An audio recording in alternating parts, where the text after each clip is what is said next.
hold on. Oh, you're going back? Okay. Am I doing that too? Yeah. If you want to, we'll change it up. Well, I'll let you be unique. Let you do you. I'm gonna do my thing. Kind of a beach thing I like doing. Oh, is it? Yeah. I'll explain. Okay. It's fun to have you get the yellow with the thing. Ah, I see. All right, cool. All right.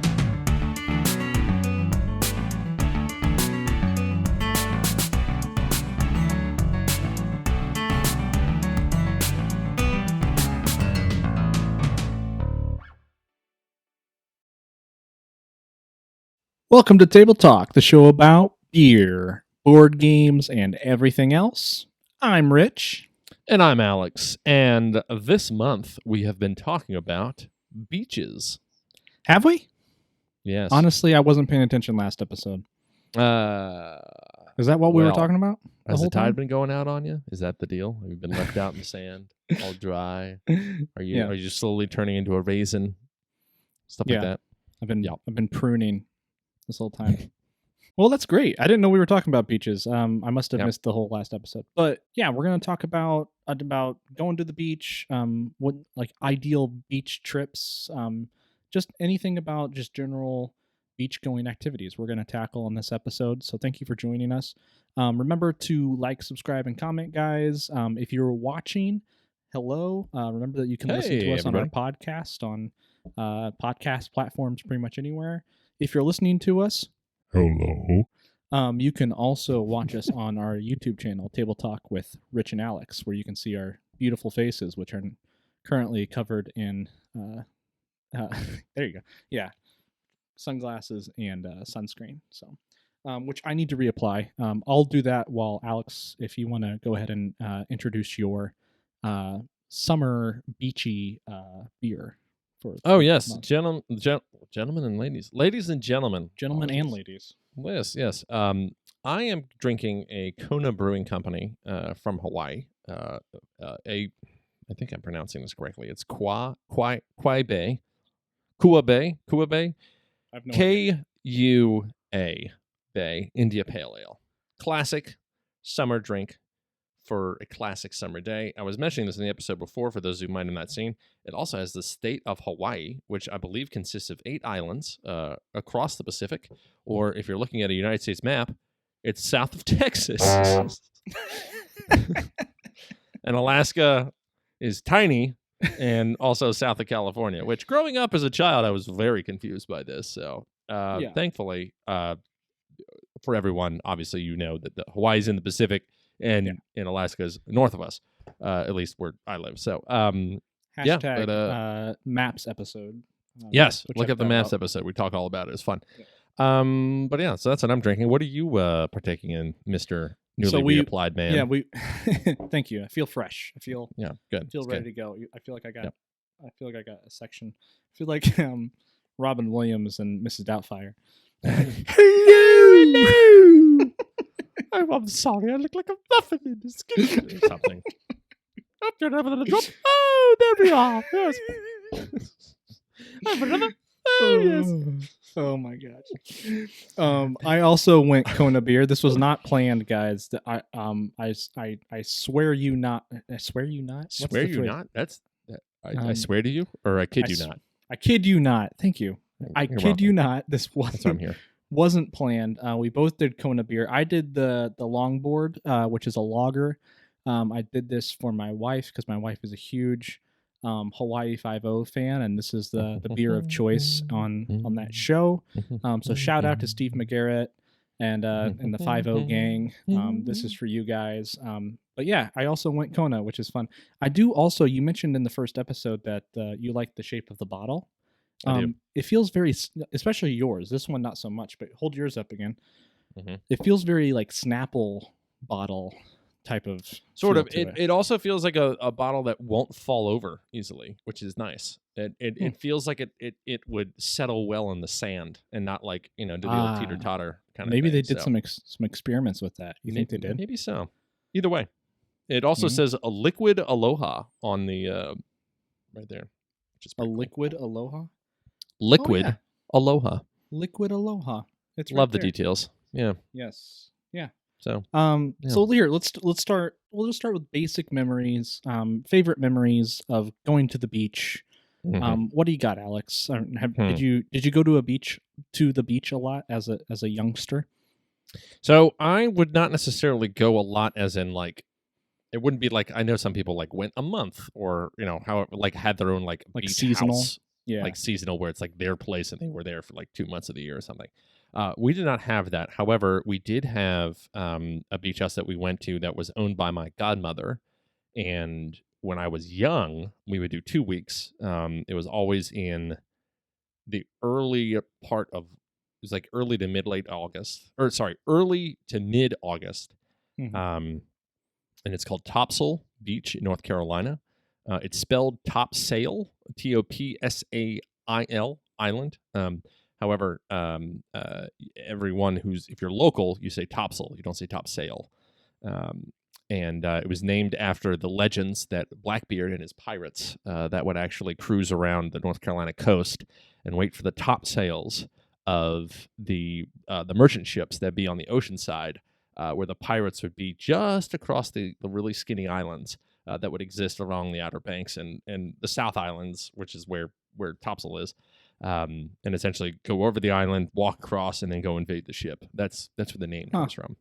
So wait, it's named after the top sail, of the ship. but it's not pronounced top sail. Correct. Topsail. That's the kind of the local. I just want to dialect make sure of I that heard area. that correctly. Yep. It Yep. sounds No, you heard it right. a little Yep. foreign to me, but okay, Yep. cool. Yep. All right. Yep. That's how you say I it. like But, that. I like that history though. It's got yeah, a pirate no. history. It was cool. to it. Yeah. It's cool history. But so Topsail was founded back in the, I want to say the 40s, 50s, 60s, one of those decades, I forget exactly. But during the 40s, it was actually one of the test sites for some of the cruise missiles that was being conducted for the United States during World War II. And there are actually these towers that you still see them, and some of them are actually used as living places now, like concrete towers that were used as watchtowers for German U-boats. What's crazy is that there are actual German U-boats sunk off the areas in North Carolina. Like they got a lot closer than I think people realized, to the point where there's even stories of like people that sounded kind of like, oh, you're not from here in North Carolina, like buying things at a general store during World War II. And then they realized that it was like the submarine captain and his men that just got off and went to the local store and got stuff. Yeah. Yeah. Really? I've heard that story, which I always thought was interesting. Yeah, Yikes. so we go there. Our whole family would go there, and now it's a week. We still do it, and I think it's 11 of us now are all going in August. Looking forward to that, and Nice. should be a good time. But yeah, we go there, and it's kind of the traditional spot, as it were. So And yeah. what did you do at the beach? I mean, are you somebody who gets in the water right away, like you're Oh, like okay, swimming, all right. or are Oh, so- you hanging out like in the sand, like throwing a frisbee around or something? Or all right. what are you doing? So to give you a sense of things, where we stay is on what is known as a sound side, because it's an island. There's a stretch of water that's kind of a sound, which is basically smaller than a bay, bigger than a Right. lake, I suppose. Right. Yeah. Depending on what lake you're talking about. But so we're on the sound side. So Topsail is one of those islands that's pretty unique in the fact that it's so skinny that you can essentially walk from one side to the other in 5 minutes, 10 minutes. Like it's really? it's Okay. yeah, it's not Not very that big at wide all. at all. Yeah, it's Yeah. not very big at all. Now that's the width. The length is 20 miles, so it's long, but it's very very skinny. So traditionally, I think what we would usually do is try to hit up the beach before lunchtime, and you try to go either in the early morning or in the kind of the latter half of the afternoon, like 3 or 4 kind of thing. Was it usually very busy? No, not No? at the time of year that we would go. And we would go. I'm trying to think of the kind of the style of it. Usually, you put on sunscreen. If you're waiting for it to apply or to dry off, you kind of wait around a little bit and chat. or hang out. I guess if you're a kid, you're making sandcastles and stuff, kind of work up a sweat and then go into the water. Right. If you're in the water, it would usually be for just kind of wading around, body surfing on occasion. We had boogie boards growing up, so that's how we would do it, which was fun. We also had one of those casting nets where you kind of it has like a frisbee kind of feel to it when you toss it. And then it opens up and then lands in the water. Yeah, so we used that to try to catch fish, which was always fun. Okay. I preferred that over a hook, being who I was growing up and who I still am now. But Okay. and how does that actually catch fish? If you don't mind me asking. No, it's fine. So the idea is that if you toss it in such a direction, it has almost like a kind of a web, like kind of thing, and it stretches over, say, I don't know, the perimeter could be, or circumference could be like, or diameter could be like 6 feet wide, kind of thing. And then does it have weights at the end of it? Yeah, it has weights at the end that sink down to the sand, so the fish can't escape. And then when it pulls, it essentially does this like scooping motion that essentially just acts as kind of a net spoon in a way, that just kind of scoops things up. Which allows you to be able to catch usually the fish that are in it. Now sometimes things get away, or let's say like a skate or a ray ends up in your net. Usually they can scoot out because they're so flat. But it's good for catching like bait fish if you're using it for fishing later on. Well, yeah. So that was a big thing. I've seen that. I watched Survivor, so I've seen that before. I've good. just never understood. It's good. How it works. If you have a place at a beach that has spots that have really good like low tide situations where there's like little almost like inlets that form during low tide, and you're looking for like quick catches in particular for bait fish, that's a really easy way to do it. Plus I think it's fun. You actually kind of work out something, not just like cast your pole, which is fun. So there was that, and Frisbee was played. At least as an adult, a lot of bocce ball now is being played with the fam, which is fun. Yeah, bocce's good. And then of course, there's reading, which beach reading is superb. It's in particular my mom, my brother, myself, and my wife Caroline are, I would say, pretty big readers, but also I would say the rest of us actually join in on the reading. Come to think of it, especially at the beach, there's just kind of I mean, this. I feel like our lives are so fast paced that the slow but steady churning of the waves and the sound of the tide, and kind of lulling you in this sense of like there is no time kind of thing. Yeah. So it kind of helps, I think, encourage reading, which is nice. Yeah. So. Yeah, there is something about that combination. Just like beer and board games, there's something about the combination of waves and reading that are. Yeah, you know what? Nice. Let's just stop doing this. Instead of doing beer and board games, we should just do beaches and books. Beaches and books. Beaches and books. We'll just read you passages, guys. That's our new podcast. Every episode, we're each going to be at a beach with the sound of seagulls behind us, and we're each going to have a book. I mean, considering where we both live, I mean, there's plenty of beaches to go around, so there is that. Yeah, that's true. It's great. So that was the childhood beach going was at Topsail? Yep. North Carolina? Yep. Correct. And that was it's like south of the state. It's basically 30 miles north of Wilmington, which is the largest city in the southernmost part of North Carolina, if that makes sense. How about this? How about we show a map right now, and there you go. That's where it's at.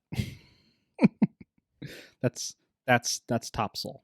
Right. Not to be confused with Topsail. Was there a beach house there, or was that just general beach going? Like you had to drive and park and all that? Oh no. So at least where we stayed, it was like a cottage, like a beach cottage. Wow. It was a one level, but you had to walk up the kind of the stilts. There was a steps to the stilt houses. To the level. The stilt houses. Now, for those of you, especially on the East Coast, you'll understand that hurricanes are a common enough appearance to make you have to build houses at an elevated point. Like it won't happen all the time, and it's obviously it doesn't happen frequently enough to where people just don't go there. So there is that. However, the beach cottage that we stayed at, Penn's Piece of the Sound is what it was called. There's always names Okay. attached to these homes. It's great. Penn's Piece of the Sound. Sound. Yep. And peace was spelled Peace, like Right. Yeah. peace and love, Yeah. instead of Piece, which is also Play true on because words. it's play on words. But it survived many a hurricane. Yes, I think it had been around since I think the house had been around since the 50s, or early 60s. So it had survived a ton of the big hurricanes that went up the Atlantic. And just so I'm clear, because again, this can be foreign to me. You enjoyed this time of year going to the beach. Best week of the year. Okay, best all week right. of the year. Just want to make sure I got the right picture in my head of happy Alex going to the beach. Got your flip flops on, got your towel wrapped around your arm, going to the beach, feeling happy. Put it to you this way: the calendar of my mind was oriented around that time at the beach, to where that to me was the end of the year. It was not New Year's. Yeah, that was the end of the year, and then you would start the cycle again with school and that kind of thing. And growing up, that in particular, because I grew up in an extroverted family. Like literally, all of us were extroverts. Because all of us were extroverts, we would always have friends at our house. Growing up in Virginia, there's this person coming over and that person coming over, and it was a beautiful thing in that way, because we were all very welcoming. But also at the same time, it gave, like, having a week or 2 weeks for the family to just be all together without really going anywhere else was such a good kind of foundation to build on, to where we could be ourselves, we could have a lot of fun. But also the age ranges between my sister, myself, and my other sister and my other brother, all of us range about 7 years in age. So like it was nice to have a place to where all of us could be involved in each other's lives in a way that we all really enjoyed each other's company, and there was enough to do to where the 7-year-old could hang out with the 14-year-old, and it wouldn't be like, it wouldn't feel weird. That's cool. That's always good. Man, that sounds great. It really does. I don't really have that. But it's interesting though, because it's East Coast, because it's there, so it's kind of that's probably the biggest difference, because you grew up in Virginia, right? And then I grew up in Indiana. So Indiana, there's this commercial. I forget what it was. It's Indiana Beach. They have is that the lake over there? It's a lake, right? Honestly, I don't know. Okay. I don't even remember. I just remember seeing this commercial. It played every day on TV. And the whole slogan was, "There is more than corn in Indiana." And it was a crow. It was a crow dressed in a like a 1950s like striped swimsuit, great. And it was a promotion for Indiana Beach. I'm pretty sure this is, so if you look at a map of Indiana, the top left corner, like around Gary, pretty much, there's just like that little sliver that's part of, it's right near the Great Lakes. Yep. Yeah, attached to Lake Michigan. It's just like a little horseshoe that dips. It got to be no more than like 50 miles wide. Hey, it's better than like 100 yards. Can you imagine that beachfront? Boy. Yeah. So that's funny. Yeah. And I don't know if that's what they were talking about, or if there was there's obviously. So the closest body of water for us growing up was a little thing called Morse Reservoir. Okay. And we've talked about the reservoirs before. Like this is what a beach was to me growing up. Was going to the lake or going to a reservoir. Dude, you gotta come over to the East Coast. Then we'll take you to East Coast beaches. It's something. I have a few specific memories of beach going as a kid though, like when we would go visit family or something. My first memory I think was from Pensacola.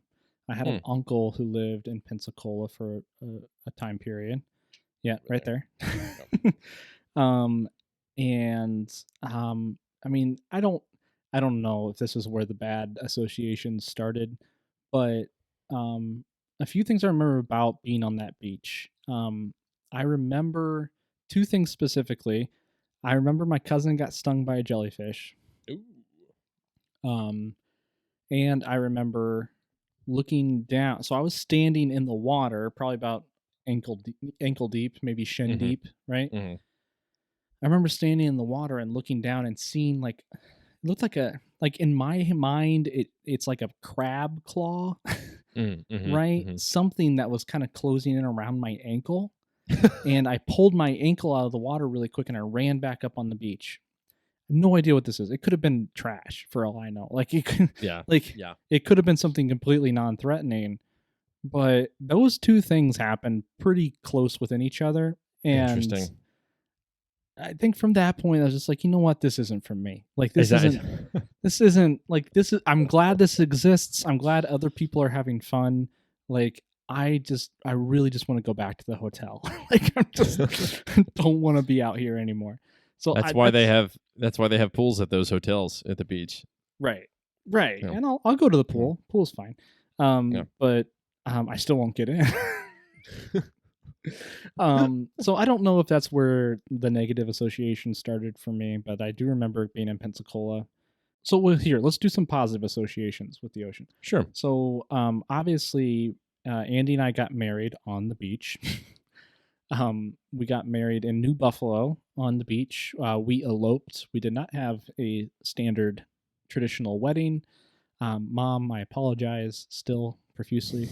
Um, we were in love and still are, and just ran away to the beach with our pastor and his wife and a photographer, and yeah, and got married in New Buffalo. And then a week after that, we went to South Haven to the beach there, Mhm. and so we went paddle boarding in South Haven, which is probably one of the scariest moments of my life. Just not. I don't like water. I don't like things living in the water and me being in the water with them. So my wife tells this story, and I'm gonna kind of tell it like she tells it. But we're paddle boarding, right? And if you don't know what paddle boarding is, it's basically you're standing on top of the board, and you have a really long stick with like a paddle, kind of like a gondola, Mhm. kind of, Mhm. right? So you're kind of like paddling and standing at the same time. Um, and I'm like trying to get onto my feet because usually you stand on the board. Like you're not supposed to be um, on your knees, clutching both sides of the board with the death grip, like I was. You're supposed to be standing on the board, and if you can't stand on the board, you should at least be on your knees, Right. upright, paddling. Right. I was neither, and I was very embarrassed that I was neither. And I was trying to get onto my feet, and I fell off and into the water. And Andy turned around just in time to see this look of desperation on my face as I fall into the water because she knows there's nothing worse in the world that can happen to me. Throw me in a pit with lions, I'm fine. Like light me on fire and throw me out into the woods. I'm okay. But Screaming. yeah, screaming. Yeah. I am the loudest screamer that we have, if that's the case. Telecommunication. Yeah, just being in the water with other things is just not, and we're kind of it's not like we're like right next to the beach doing all this, right? Where I can just kind of stand up out of the water. Like like we are what? I want to ask you a question though about all What? this because all right, this may sound weird. If you could see what was there, would it scare you less? If I could see like what is around me. Like, yeah, if you were in the Caribbean or something and you could actually see like the water below you, would that make any difference? I don't know. I would think it would help. Probably. I don't know. It's kind of a catch-22 because then I could see that nothing is around me that I need to be worried about. Unless, of course, there's not. And Unless then you there see it. is, and then all of my fears are confirmed and then amplified. So, so at least it's a catch-22 at least. And lake water is a little murky too, so like I can't see anything, which is kind of part of the what makes it scary but also a blessing at the same time, right? But this is even like this is Lake Michigan. Like, there's no sharks. There's nothing that's gonna like nothing that's going to harm me at all. But That you that's not know really of. even part. Yeah, right. Yeah. Thanks, Alex. Thanks. That's exactly what I need. That's exactly what I need. I don't think Andy's gonna be happy with you for all saying that. all I'm saying is that these freshwater situations that you have are perfect because, again, there's nothing that would ever hunt you down or anything like that. Right. Hopefully. Yeah. No, there's nothing that exists up there. But even like when we would go whale watching, right? Like, we could be next to a whale, and I know a whale's not going to hurt me. Like, a whale Still won't do freak you out? anything to me. But if I was in the water next to it, I would just freeze. I have no idea. I would be completely just even thinking about it right now. It's just like This is what do you this is like? It's immense. It's immense. It knows what it's doing. It can do anything it wants to. I'm flailing in the water. I have no way of like maneuvering myself the way that I want to. Like, it freaks me out so hard. it's kind of an out of body experience. Well, okay, so that I get because I know a lot of people, if they are uncomfortable in water, there is that vulnerability that you're kind of like that's me. You Yeah. are a fish out of water, but you are Right. in water in this case. Right. Yeah. To where like and unfortunately, I think a movie like Jaws did nothing to help that situation. Where it's still one of the most terrifying movies to ever have been released. However, it's interesting. It's interesting you say this because technically, if you look at statistics, you have basically a higher chance of dying or being like you have a higher chance of like choking from your food, Right. or dying of a bee sting, and even that's statistically very low. Dying from a lightning strike, dying in a car crash, and I think car Right. crash is like the highest likelihood for anybody. Like you could potentially be a living statistic with driving a car. Right. Whereas like going to the beach, it's like the fact that like I think the immensity, and this is Yeah. how I've had to try to frame it in my head, where I'm like the immensity of the ocean and the Great Lakes is somewhat of a terrifying prospect, but it gives you a lot of real estate to work with. So the likelihood of you actually bumping into something that give you trouble is essentially zilch. And that to me is helpful to remember. Yeah, that I and again, I mean, I understand the statistics. I understand the square footage. I don't like when I'm having nightmares at night. I'm not having nightmares about how about the statistics of possibly getting eaten by a shark. It's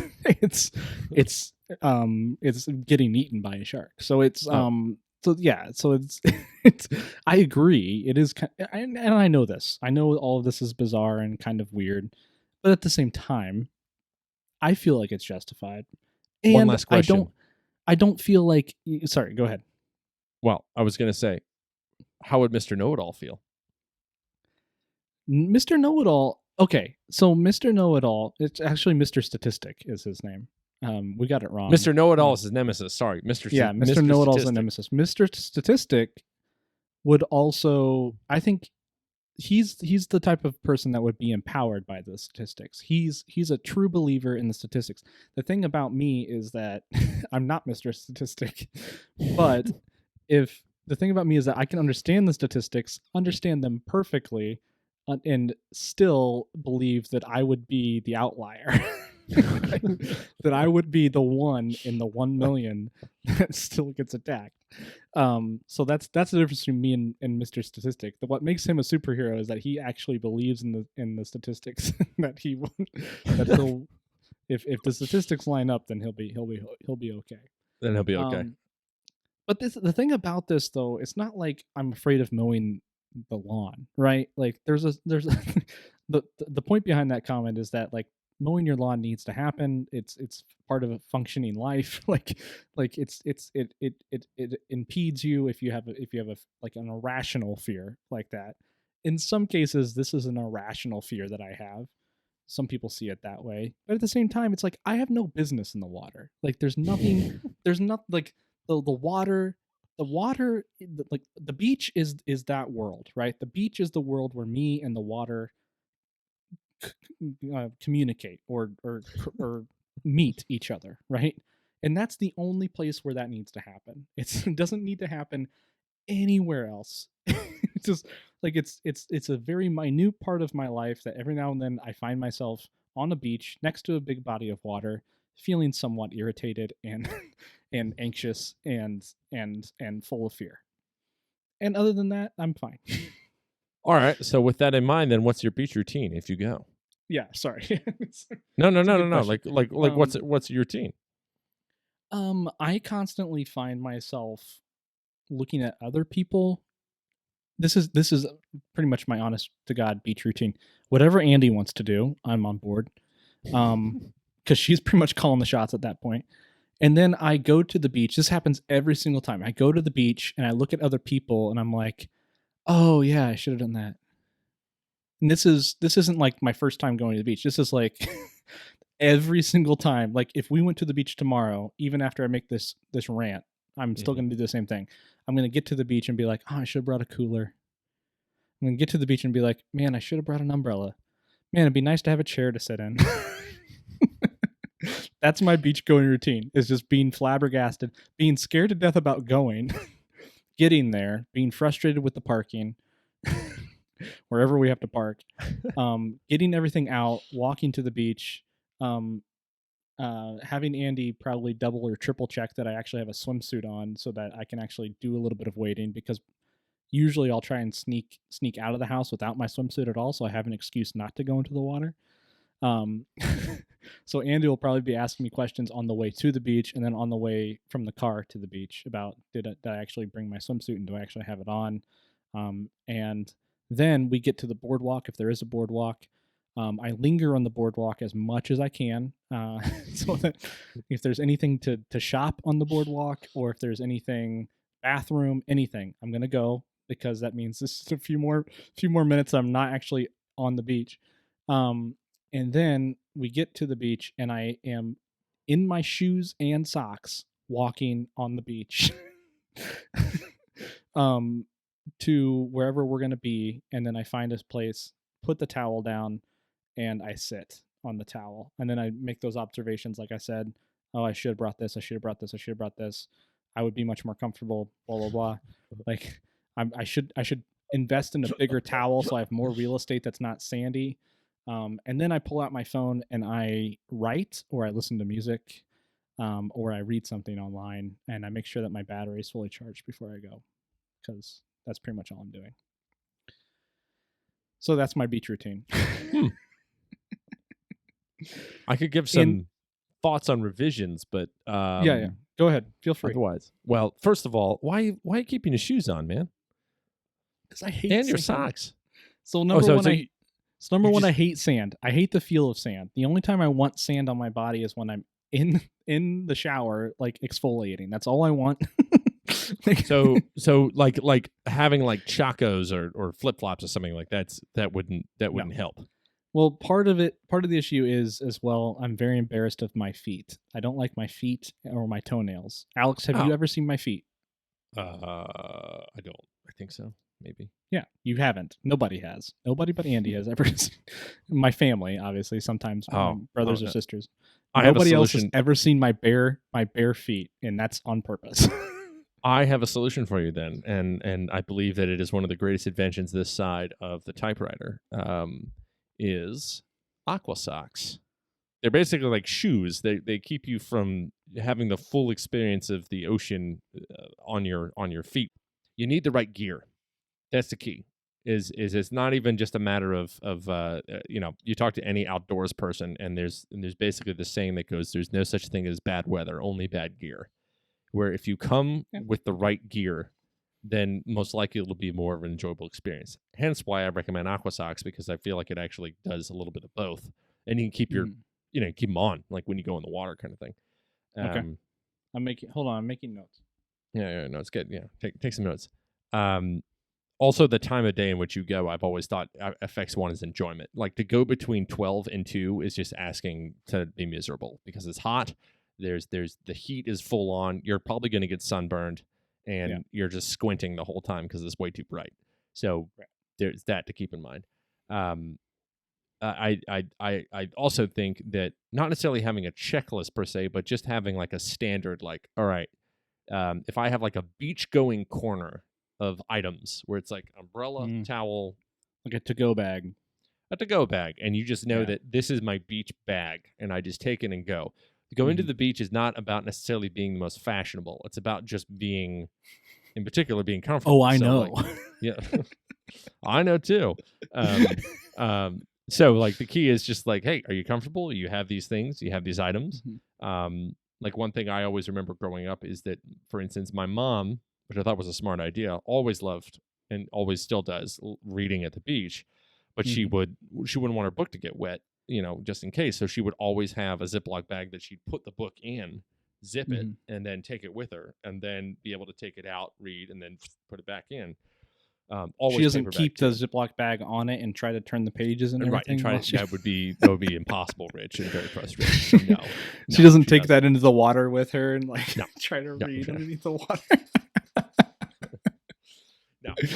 no, none of that at this point. But Okay, so good to I know. think beach going is definitely about strategy. Now, obviously, if it depends. Also, are you like an eat at the beach kind of guy, or is it the whole notion of being near sand? You're like, I can't eat here.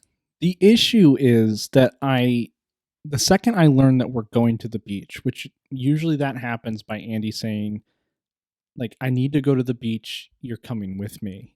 Mm-hmm. And that happens usually like a couple weekends before we actually go.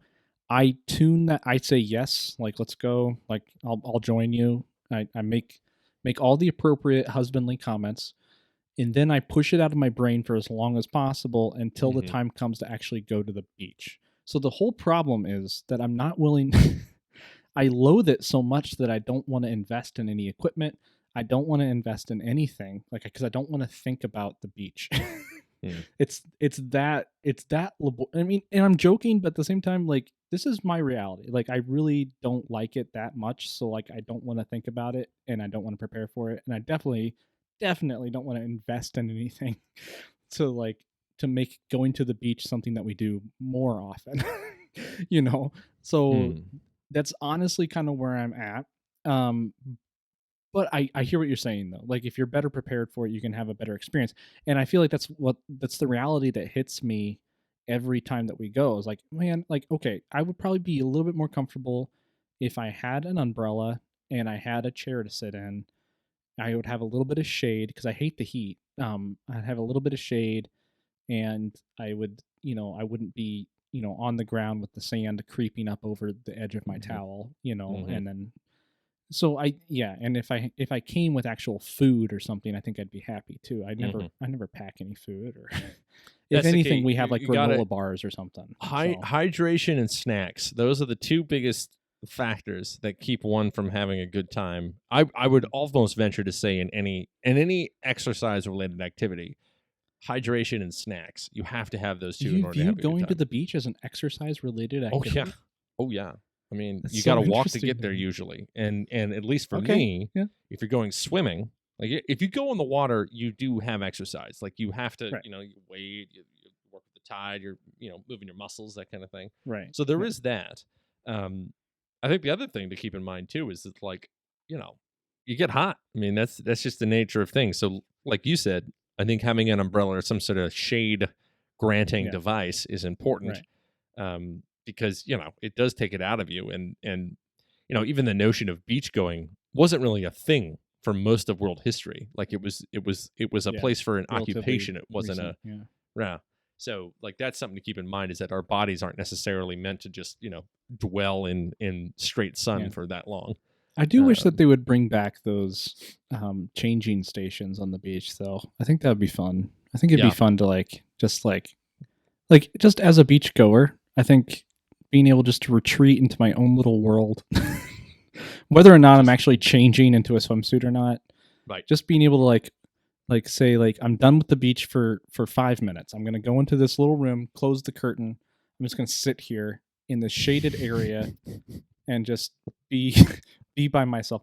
And again, so part of the issue with beach going is that you're surrounded by beach goers. So you're the. It feels weird when people are around. I don't like being very close to people, and this is kind of weird as somebody who used to live in New York. But yeah, I mean, people stress me out. I don't like people very much, and I'm an introvert. You're an extrovert, so we obviously have different perspectives on this. This is why you can be a tour guide in New York City and thrive on it, and I would be freaking out if I had to do it. Yeah, I don't like being around that many people all the time. I definitely don't like being exposed around that many people all the time. Part of the best part about the city, especially like being in the subway, everybody's kind of closed off in that space, right? Because you have your headphones in, you have, I mean, obviously, I mean, hopefully you have clothes on. And you're, boy, that would be a weird experience. It's not always the case, unfortunately. But like, even though you're packed in like sardines, everybody still is kind of isolated, right? And that there's something about that that's very comforting to me, and probably comforting to a lot of New Yorkers, right? But then you're on the beach, and it's a different vibe. It's a different mindset. Everybody's on the beach together, right? I mean, everybody's still kind of isolated, but like, even just like, there's things that you can do that bring you in with other people, right? Your like conversations, like people can hear your conversation, especially if it's very crowded. You can always hear other people's conversations. People are walking past you all the time, and people are just, I mean, physically exposed more, right? So it's like it's this feeling of like you're revealing more and sharing more of yourself with everybody around you, which is why every time I'm on the beach, like I have a shirt on. I have like, I don't want to be shirtless. I have a hat on. I have sunglasses. Everything that's physically appropriate to have on at the beach, but still being like in beach mode. Like, but like the joke that I made at the beginning of episode 1, where this is probably what I would wear to the beach. Like, this is if Andy allowed me to wear this, I would wear this to the beach because this feels better to me. I wanted to ask, when you're at the beach, spray lotion or spray lotion, spray sunscreen or sunscreen, lotion sunscreen? Yeah. Lotion. Well, sunscreen is, I mean, again, whatever Andy has available, because I don't plan on the sunscreen that I bring with me. But when it comes down to using it, if I have the option, I think I have both here with me. So I have the spray sunscreen, right? And I have the lotion. And if you haven't been able to tell with the application that I've been choosing lotion over spray. Partially because I'm indoors. But yeah, the spray. And again, this feeds into like being around people, right? I don't like spraying because I've been on the beach and been like walking past somebody and they're spraying and I feel violated. Like I've like got their sunscreen on me because they sprayed it on me. I don't know. It bothers the heck out of me, and I don't want to be that guy, right? So if I'm stuck with a spray can, I'll usually spray it into my hand like a lotion, and then I'll just apply it. Yeah, I won't do the whole spray it all over my body. I'll spray it into my hand, and then I'll do it. But yeah, lotion definitely. What about you? Are you lotion all the way? Okay. I think lotion tends to stick around better, and then there's those weird moments when you use spray that you just miss. So it's like, oh, it's a big old red patch. Where did that come from? You know, some person comes by, hey, how you doing, Alex? Oh, you know, I like avoiding that. Oh my gosh, I'll never forget this. I'm sorry. This is a story that I forgot until now. Of this being at the beach, and this moms at the beach are probably, so this is something I do enjoy at the beach. I will people watch and I will have a blast doing it. And Andy and I have a lot of stories about just, again, like you just overhear things, like you're not even listening for it, right? People are very open in their conversations, right? At the And beach, they're boisterous and loud at the beach, so people will just have all these ridiculous conversations. But this wasn't a conversation. This was a mother that had her poor son was crying and just trying to get to the water as fast as possible. And this mother had the spray. She probably used the whole bottle on this kid. She just up and down, turned around, had the kid spin around at least 20 times, right? So Andy and I are just kind of watching. And then the funniest thing in the world, and she's like, close your eyes. And so he does the whole, right? And closes his mouth. And she like, like she's killing a wasp, Point right? Like blank. she's like this close, just like and holds it there for like a very long time. Oh my And this gosh. feels like Andy and I are kind of looking at each other like, I don't know if this is safe. Like this, like I'm looking at our watch, like this is taking a while. Like it's just- and then the kid just kind of wipes it away, and then she's like, all right, go. And I'm like, wow. Like she had the can on his face probably for a good minute and a half. Because, Wow. Well, yeah. and Sorry. the irony about the irony about all that, which is it's a good story. Two things. First thing, it probably went off like the second that the kid dove in the water. Yeah. Um, and the other thing, which I recently learned, I'm like, oh, come on, people, is that apparently sunscreen is really bad for wildlife in the ocean. Oh, really? Yeah. That makes So, sense. and Right. I'm like, I mean, I really am looking forward to the day when like the baseline sunscreen actually, one, doesn't come off immediately when you go in the water, and then two, doesn't just like, I don't know, bleach fish, the second that it touches them or something Right. like that. Or ourselves for that Right. matter. But Right. Have you ever burned the bottom of your feet before? I did it one. No, I burned the underside of my of my legs. So like not my Oh. knees, but the other side of it. If you were to go through my knee, if you were take the knee, go through it, Go and the opposite through side. your knee. I don't know how to describe it. It's a little Just the part back that- of your knee. Yeah, thank you. Back of your knee. The But back it's of not- your knee. It's back of your knee?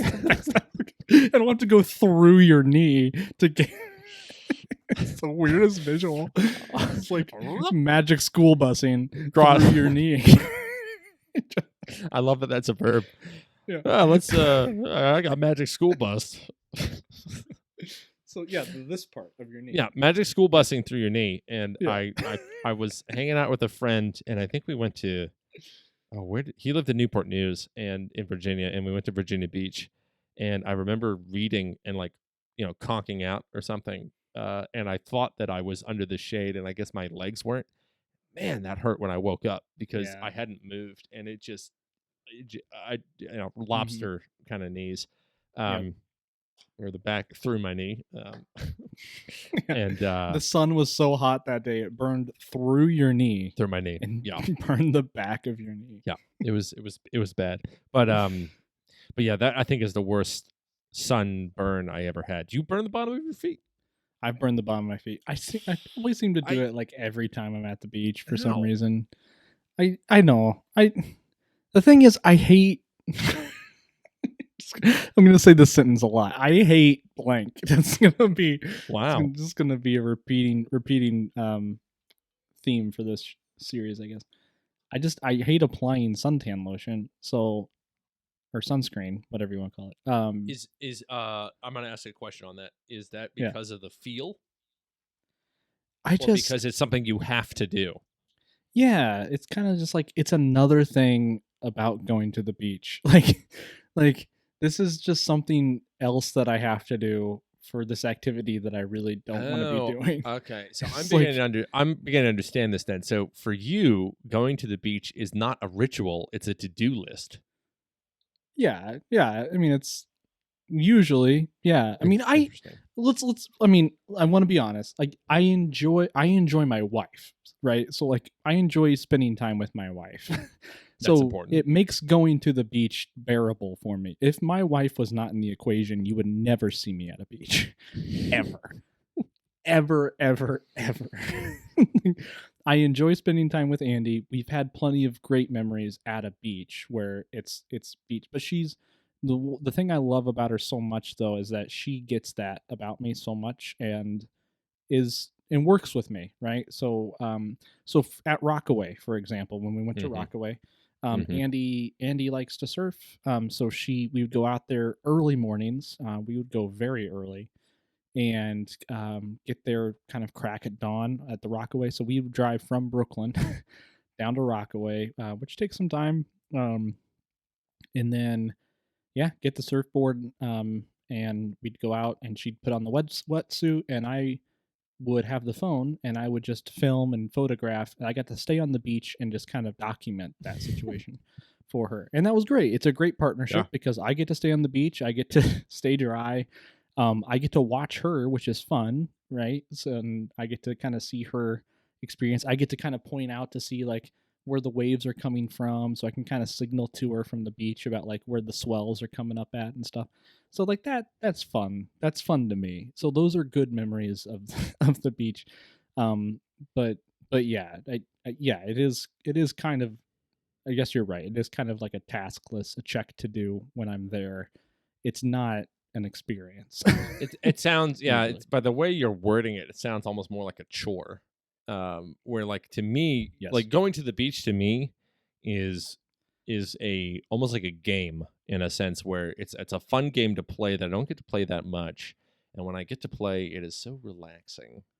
Yeah. Because there's like I said before, there's really no time per se. You're kind of you're I mean, in some ways you're more kind of involved in the rhythms of what the nature's course is, which in my view is the tides. I think the tide, the ebb and flow of the tide is such a fascinating part to me because it's so present in how it literally shapes the geography of a beach wherever it is.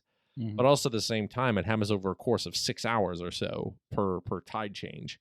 So it's really hard to just see it happen.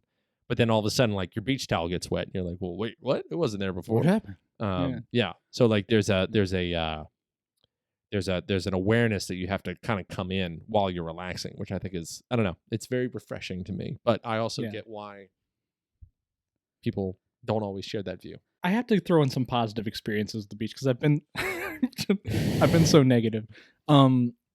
Andy and I recently went to Clearwater, Florida, which was nice, despite all the Scientologists. It was very nice. The beach itself is very neat, and so we know some people that live there. They kind of snuck us into this resort, Mhm. and they kind of knew a back way into it. So it was kind of loud because it was kind of around spring break time. This was probably about a couple years ago. We did rent a jet ski and we went out into the Tampa Bay area into the water and jet skied around for a little while, which was fun. Kind of frightening actually, but still we did it. But my favorite part of it, and I have a photo that I posted on the Bruin Boards Instagram, so I'll share it. But the best part about it was there was this place on the beach you could reserve a seat and you could order drinks from the bar to bring you drinks without leaving your seat on the beach. And I was a fan of that, absolutely. Drinking fresh tapped beer on the beach that was delivered to me by somebody By hand. For you, by sir. hand. Yeah. Yep. That was pretty sweet. So I will say that that's a positive experience as well. And one other thing, so we went to South Carolina for a friend's wedding, Always a good choice. and we went to I want to make sure I get this right, Kiowa Island. Have you Okay. been there? No, but I'm aware of it. So Kiowa Island, we went to the wedding there. They had the reception and everything. We went out to the beach, which is a very nice beach, wide open, not crowded at all. This is actually kind of where, believe it or not, Bruin Boards kind of started. I had like the random decision that day on that beach to call the guy who owned he owned the Google domain for Boards and Brew, which is what Bruin Boards was before it was Bruin Boards. He owned the Google domain for that, so I called him and asked him if he'd be willing to sell it to me on that beach. And he asked me for he's gonna sell it for like $5,000, and I was like, I think I'll just call it Bruin Boards, thanks. So that's how Bruin Boards became a thing, because the domain was available and it Cool. didn't cost $5,000. Yeah, no, that I like that. That's a good story.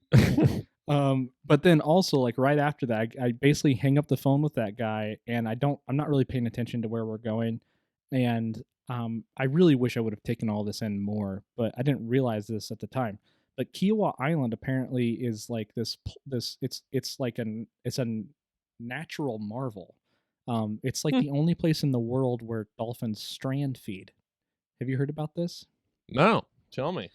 Yeah, so dolphins in this area in Kiowa Island are like the only dolphins in the world that do this hunting technique. So when dolphins feed, they herd a school of fish or shrimp up onto a sandbar or onto a mud flat. Then the dolphins launch their bodies out of the water to feed. It's a technique behavior that is fascinating to watch, one that only occurs in the low country in a few select other areas in the world. So sorry, I guess not the only place. But yeah, so basically what will happen, they get them into like this little tiny pool. So like you know how kind of water kind of strands itself on the beach somewhere? Dolphins corral these fish into like these the sandbars or to these mud flats. And then all these dolphins are in this like very like right there. They're all just like kind of in that water area. And then they rush these fish. The fish start just piling on top of the beach because they're swimming away from the dolphins, and they start just kind of piling onto the beach. And the dolphins jump out of the water, and yeah, and kind of doing this, but then they'll just catch a fish in their mouth on the beach, and then they just kind of like jump back into the beach or into the water. And you're just standing right next, like you're standing like 10 feet away from them. Wow. There was one time I was getting a little too close because I mean it's fun to watch. And I thought I knew kind of where the dolphins were, but there's a lot of dolphins, and apparently one was coming up right like next to me, and Andy was like yelling like "Watch out!" And like I was like right in the direct area where they were going. And like I was about to basically get pummeled by this dolphin that was jumping out of the water. So I ran away really quickly, as if I didn't have enough experiences to to lead me away to not liking the ocean. But that honestly was a very cool experience, and it's something rare enough that it just happened to be there at the right time to see it. And it was pretty cool. So That's really cool. so I have some positive associations with the ocean. It's good to have positive association. It's funny. That reminds me of, and I want to ask a question about like experiencing paddleboarding, surfing, kayaking, stuff like that. I want to ask you that. But there is a video that about a dolphin that you see a guy paddleboarding along a wave, and then a dolphin just goes like this and goes boop and knocks him off. Just like, and you can tell that the dolphin literally did it just to have fun. Yeah, because he didn't need to do it, but it's like he swims right, he jumps right next to him and kind of does this like check, and then and then the human goes flying off. Human was fine, but and you see you hear the camera person laughing, when that happened. But dolphins are cool. I really like dolphins. Yeah, I like them too. Surfing, paddling, paddleboarding, paddleboarding, boogie boarding. Do you have a preference? I don't even know what a boogie board is, honestly. You just lie. It's like it's a board about half the length of your body. You lie down on it, and you kind of and while you ride the wave that way. Yeah, you ride the wave that way. Yeah. Okay, I think I've done that. Yeah, there's probably a video of me somewhere doing that. I think I've done that. Yeah, paddleboarding, like I said, South Haven didn't turn out very well. What about you? You have any experience with kayaking or canoeing? Let's see. Surfing, I learned a little bit when I used to live in Venice Beach, actually in California. So one of my roommates had a board, and every now and again I try to get out and actually try. I was never actually able to stay up. That was the one thing. It was a bit of a bummer that I just wasn't able to do while living in California. Didn't actually nail it. Yeah, which it's funny though. Caroline, my wife, like did it in like I think it was like an hour, and then all of a sudden then she's up. She's able to do it and kind of do her thing. Really? She's really good at picking up stuff, which I think she's got good balance and stuff, so I think that helps. But I think surfing is hard. I really like. I haven't really done as much paddleboarding as I like to do. Canoeing, I would do growing up in different spots. Kayaking, though, kind of ocean kayak style, where it's pretty casual. That is a frequent thing that we'll rent some kayaks at Topsail and go along the inlets. Fun story. I remember one time, I think it was about 2 years ago, when we were kayaking. It was Caroline, my dad, and myself. We had we had 3 kayaks, and we were going around. And there's these marshlands that are in between the island and the mainland, and it's beautiful area. There's herons and different schools of fish and stuff, but this marshland has like pathways that you can actually like go along, right? It's these little inlets within inlets. Okay. It's really fun and adventurous if you can figure out the way you came back. And I remember there was this moment where I was just kind of like, are we gonna be able to get out of here? And my dad's like, yeah, we'll be fine. And I'm assuming my dad was confident and feeling good. I think it was actually just him and myself. And and I just remember having that feeling of like where you're actively pressing down your fear, because you know that if you get scared, then you're just things are just getting worse. Right. And I just remember getting to that point of like, all right, we're fine. Like we can wave an oar up and above the grass line, which is conveniently like 6 inches above your head, so like you can't see beyond the straightaway of what you're looking at. So you're kind of like, you got to get out. And then there's those scenes from Anaconda that starts playing in your head where you're like, no anaconda would live in a saltwater marsh, but there are gators. So like you get kind of that feeling. But then it's like realizing, no, unlike most Hollywood movies, not everything wants to eat you. In fact, most things don't like the taste of humans because we're far too skinny than, say, like a seal or a whale or whatever it is. There are plenty of seals and whales around you to choose from apart from you. Well, no. However, the body of water that I'm in is like 3 feet deep, and like sharks aren't going to be around. Sharks aren't really interested. Right. The herons stare at me, but it's not. It's kind of like, well, what are you doing on my turf? It's not like, hey, come here, lunch. Herons are dangerous, man. You gotta stay away from those things. Keep an eye out for those herons. But yeah. So I really like kayaking though. I think that's my favorite. I will say though, at least in like favorite like beach activity in general, there was a new one that we discovered, which I was a big fan of. My sister and my brother-in-law, and I guess we did too. We bought a couple of like tubes, like inner tubes for like like slow river tubing kind of thing where you just kind of sit and chill. Well, last year during the Lazy River. Last year during the pandemic, when most of the shops and stuff were closed, we were trying to figure out good ways to like just to hang out without feeling the need to like go to other places. And so what we did is we got some rope and strung like 6 of them all along the dock in the Sound.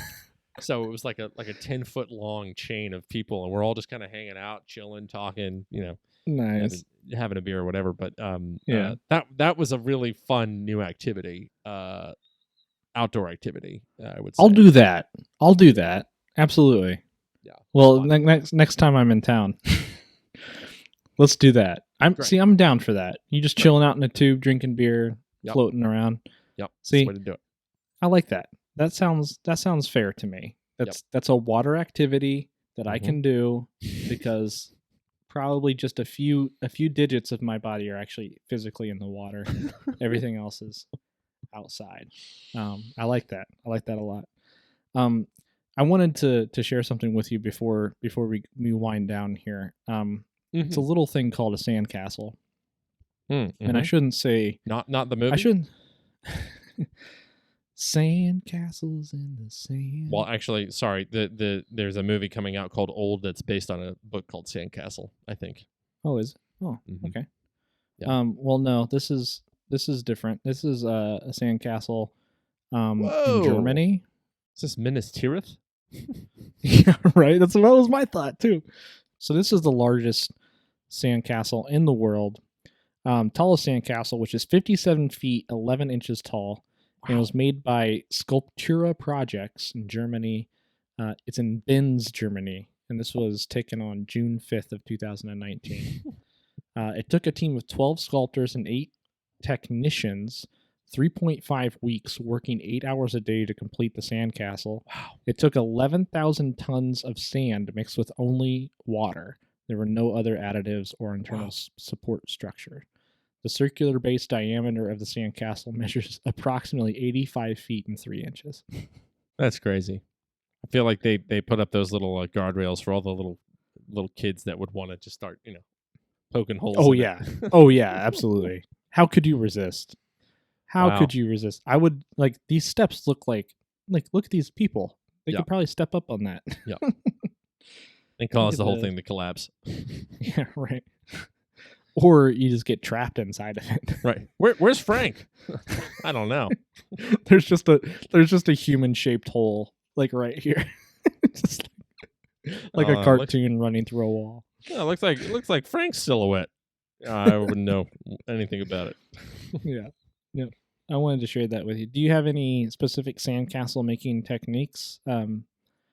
Probably not anything that would surpass what we see here. But are you good at sandcastles? No, not really. My dad, I think, is out of all the members of the family, he's the sandcastle making master. Okay. I would enjoy. You know what I really enjoyed in making sandcastles was like diverting water and like how to Yeah. That's divert what I would water do too. and like Yeah. essentially to create a way for like channeling the water so your sandcastle would last longer. That I really enjoyed the participation in. Mhm. Because it is it's funny, sandcastles are a bit of a battle of against the inevitable, where like once the tide comes in, Yeah. it's you're fighting a losing war, Right. but yet there is a sort of a weird joy that you get from like how long can it last against the Yeah. elements. Yeah. Yeah. No. I take the Joey approach. This is Joey and Friends and their beach episode. I take the Joey approach. I don't necessarily want to go up when it comes to sand. I like going down.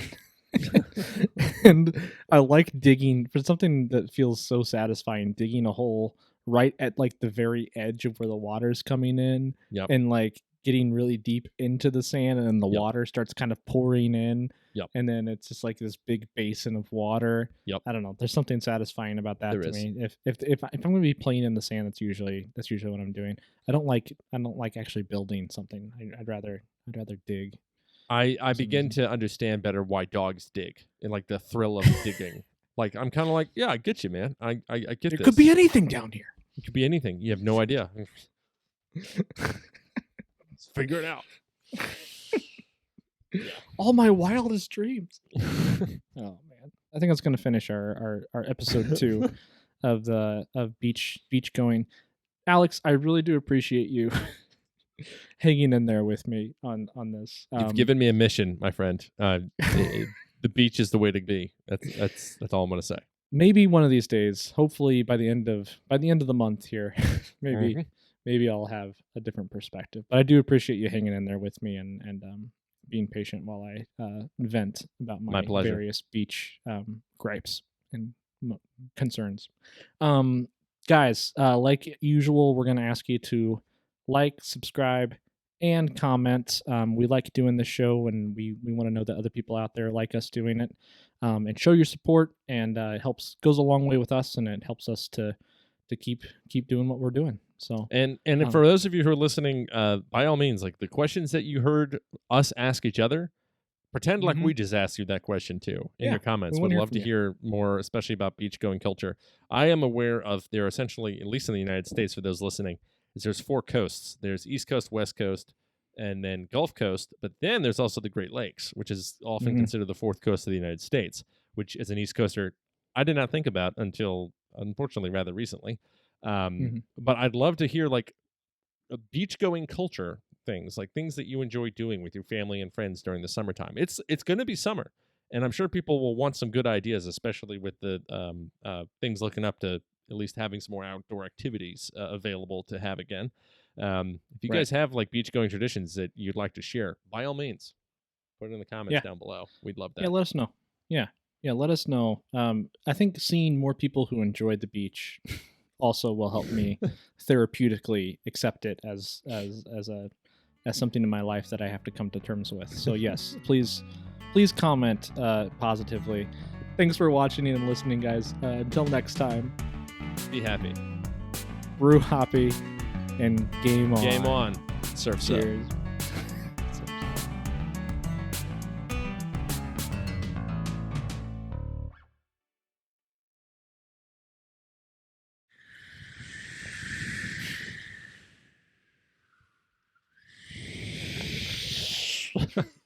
Sorry. It was supposed to be a nice breezy day, not a hurricane.